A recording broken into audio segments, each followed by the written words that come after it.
Zack Owen. She's watching me. I invited him into my apartment, unaware of his condition. Who? I ask, but I already know who or what. My mother, she died last week. I reach forward and put my hand on his knee. What looks like an act of comforting is really information gathering. I have managed to keep a safe distance from everyone in the building, but once the dead find me, the living follow. It's hard to be invisible when everyone sees you.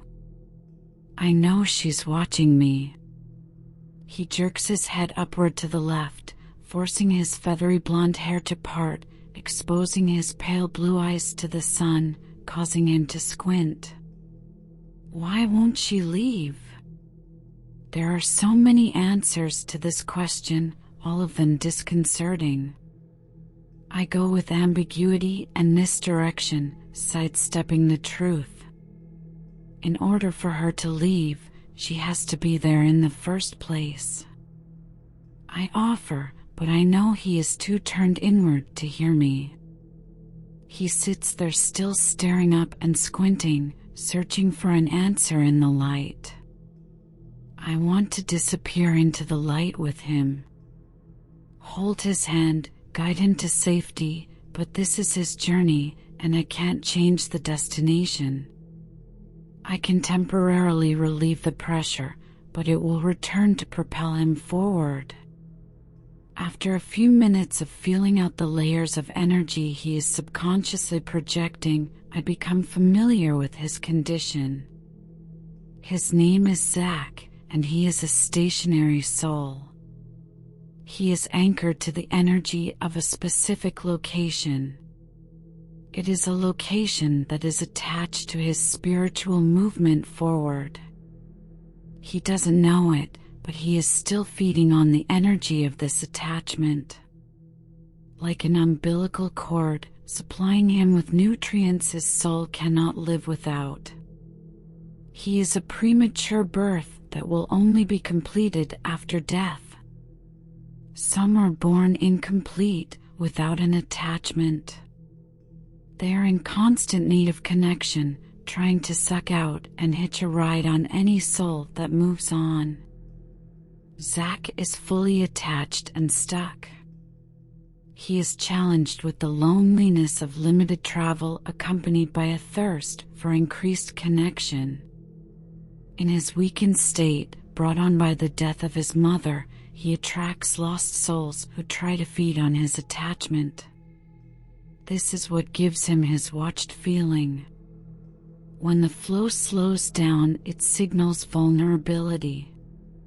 When the body is compromised, the spirit sends out feelers, looking for assistance, and even though he doesn't know it, that is why he is here, staring out my window.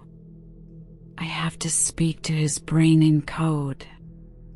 It has to absorb the information without realizing I am using the information like a Trojan horse. Once I get it there, it will do its work and repair the flow. Most people with his condition attach themselves to others, hoping the other person will be strong enough to pull them away. But all that does is create tension and eventually destroy the relationship. Their soul needs to drink from the original source and will do anything to keep them in that spot. For these people, location is everything. I go into the kitchen and prepare a pot of tea. I follow the normal socializing rituals in order to keep Zack calm and to create a mental pattern for myself that does not alert the spiritual parasites attached to him. Any hint of what I am about to do will permanently damage his connection, and he will become the worst of us. It is deceptively delicate work. I will have to poison his flow enough to force the leeches to detach without permanently contaminating his connection.